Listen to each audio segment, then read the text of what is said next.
Number of new COVID-19 cases in Hong Kong falls to just over 8,000, and health experts urge people not to let down their guard.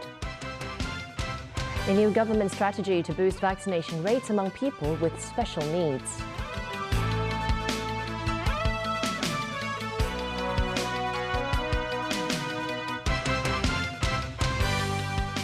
Good evening and welcome to TVB News. Hong Kong today reported 8,037 new COVID-19 cases, marking another day of four-digit infections. People were out and about despite repeated warnings from authorities that they should remain vigilant. Among the latest infections, only 2 are imported cases. More than 3,500 patients were identified through nucleic acid tests, while nearly 4,500 others tested positive using rapid antigen tests. On Saturday, another 130 COVID patients passed away. Health authorities say patients who were relatively young and died were unvaccinated and had chronic illnesses. The city's fifth wave of COVID-19 has so far claimed more than 7,000 lives. With infection numbers falling below 10,000 for the second day in a row, authorities again urge the public not to let their guard down. We have been fighting the epidemic in such a strange moment for 2 to 3 months. People are feeling some fatigue, but this is a critical moment. I hope everyone should observe the social gathering restrictions. This comes as social activities were evident in many parts around town, including Sham Shui Po and Tsuen Wan.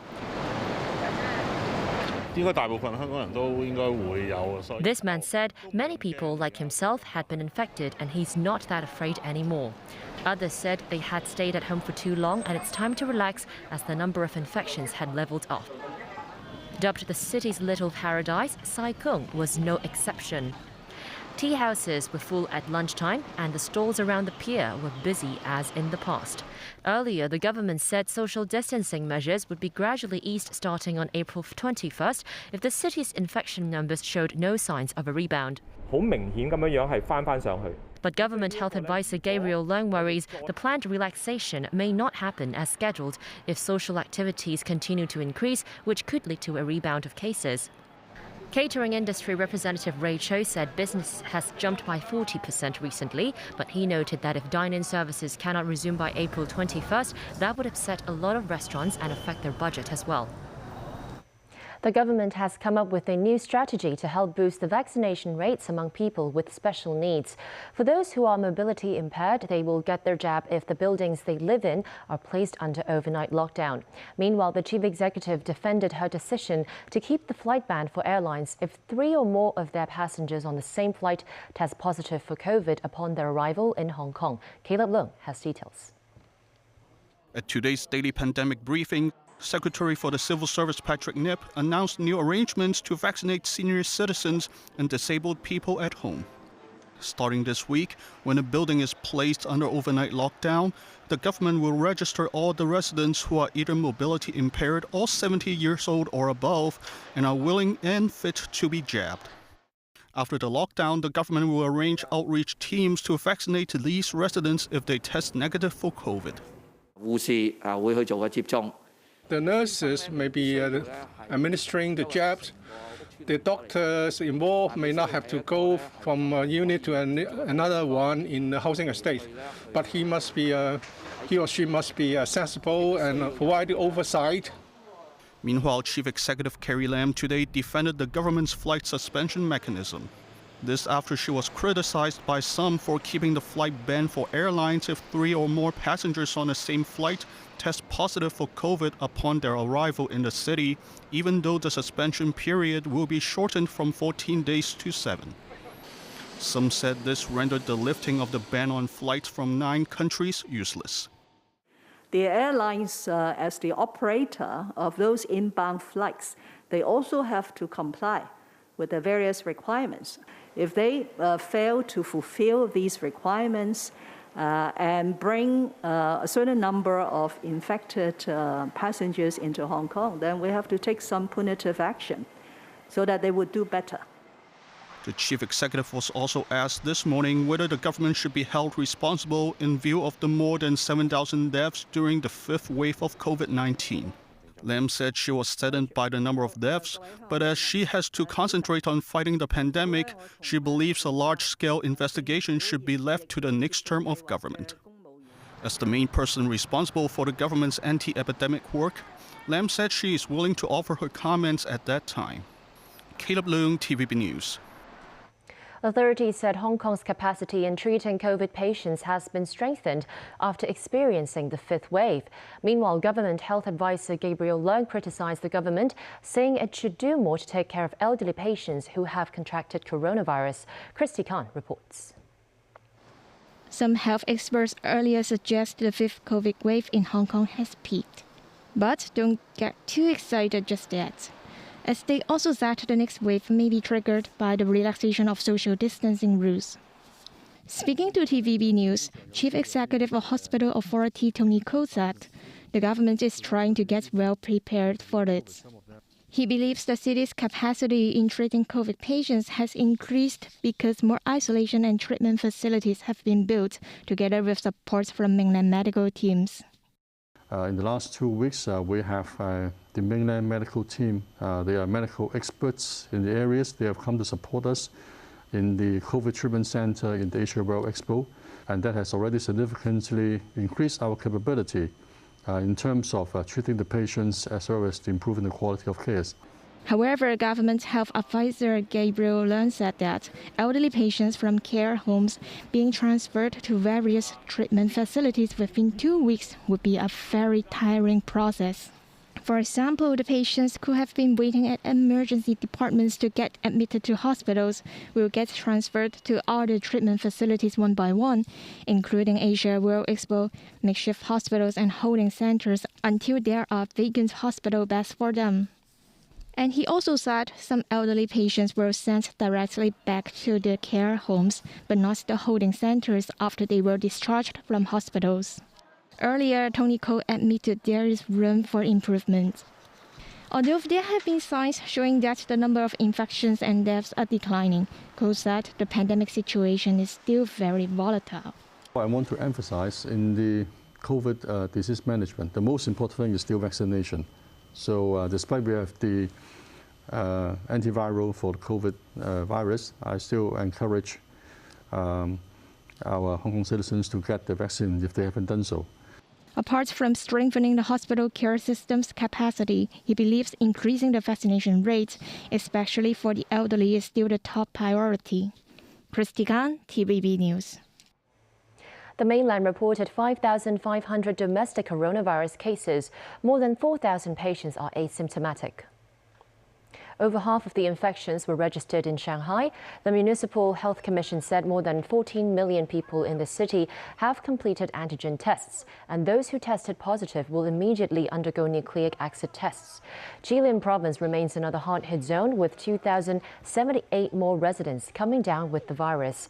More construction workers who worked at a makeshift hospital site there tested positive after returning to Harbin City in Heilongjiang Province.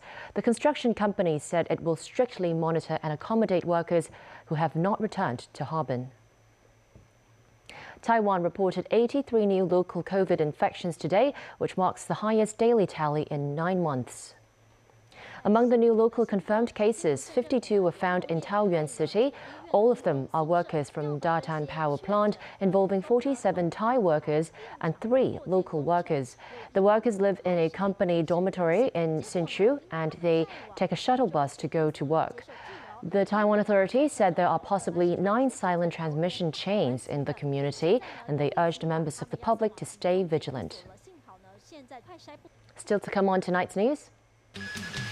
Biden says Putin cannot remain in power, but the White House downplays the remarks, saying they are not promoting regime change in Russia. A demonstration in Kabul protesting the Taliban's decision to close down secondary schools for girls over the 6th grade.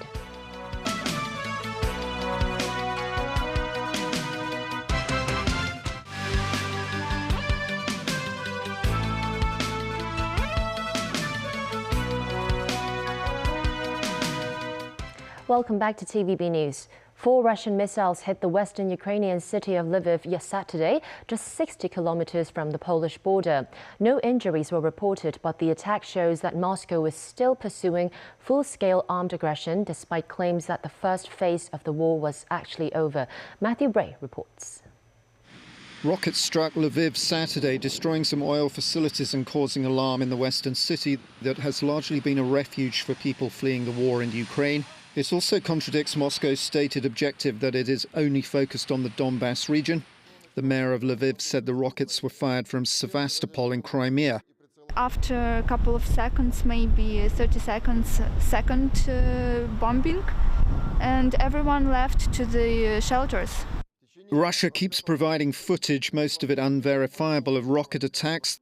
The latest shows missiles launched from naval vessels that apparently destroyed a fuel base in the Mykolaiv area. In the destroyed port of Mariupol, residents have no water, power and food, and bodies remain in the streets. Local people have had to bury the dead themselves in makeshift graves.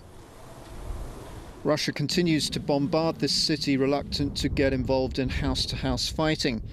2 humanitarian corridors have been agreed Sunday to let residents leave by car, but these have been subject to shelling before.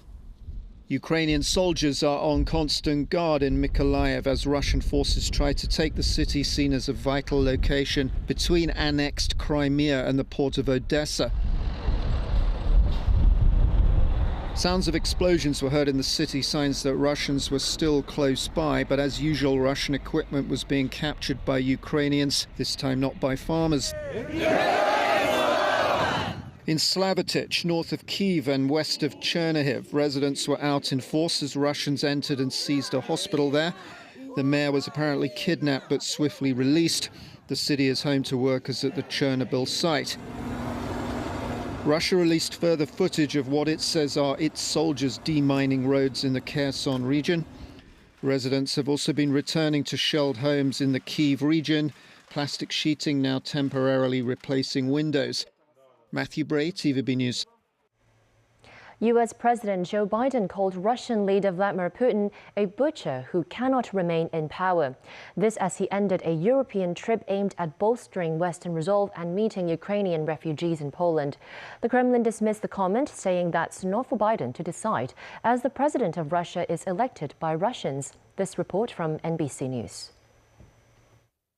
The President of the United States, Joe Biden. In a direct and dramatic finish to his visit to Europe, President Biden called for an end to Vladimir Putin's grip on Russia. For God's sake, this man cannot remain in power. That sounded like a provocative call for regime change in Russia. But that is not the U.S. position. So White House officials put out a statement that the president actually meant Putin cannot be allowed to exercise power over his neighbors. Further clarifying, President Biden was not discussing regime change. But there was no cleanup on this warning to Russia that it dare not expand its war beyond Ukraine. Don't even think about moving on 1 single inch of NATO territory. From threat to olive branch aimed at the citizens of Russia. You, the Russian people, are not our enemy. But the heart of his message was for Ukrainians. We stand with you, period. Earlier in the day, the president made his first direct connection with refugees, Ukrainian children, and mothers. We will help you.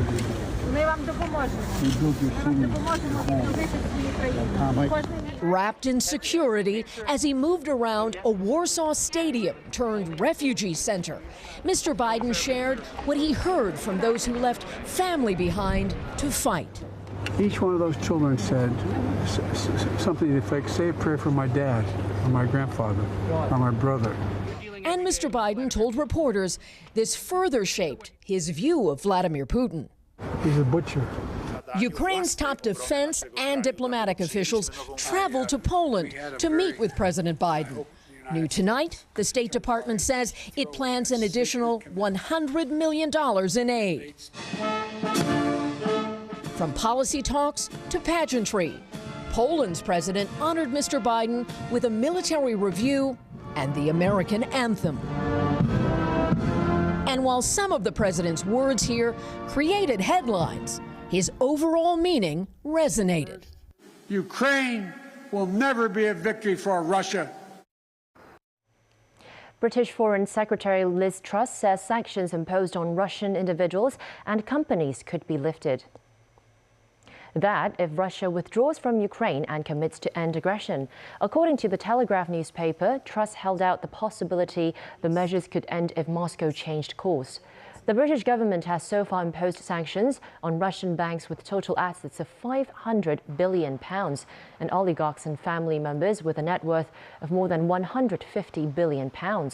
Truss also suggested that the crisis had brought Britain and the European Union closer after their relationship became badly strained in the wake of Brexit. Afghanistan's Taliban rulers refused to allow dozens of women to board flights as they were not accompanied by a male guardian. Some were dual nationals returning to Canada. Others were returning to Dubai, Turkey and Pakistan. This came as protests took place in the Afghan capital over another Taliban decision, this time closing secondary schools for girls over the 6th grade. This decision reneges on an earlier promise and instead opts to appease their hardline base. The move by the Taliban is unlikely to gain the government international recognition anytime soon or get its assets unfrozen by the United States. Speaking at a forum in Qatar, women's rights campaigner Malala Yousafzai had this to say. They were waiting outside their schools, but the gates were closed and they were crying. They were crying to media, they were crying to their parents that why is it happening to them? Just because they're girls, why can't they be studying? Why can't they be learning? Why can't they be receiving their education? So initially we had planned to bring some of the Taliban officials to the stage and we were hoping that the conversations would be very different. But as soon as we heard that girls can't go to school, I don't think that we should be in a position to give them the opportunity. That's the news. Thanks for watching.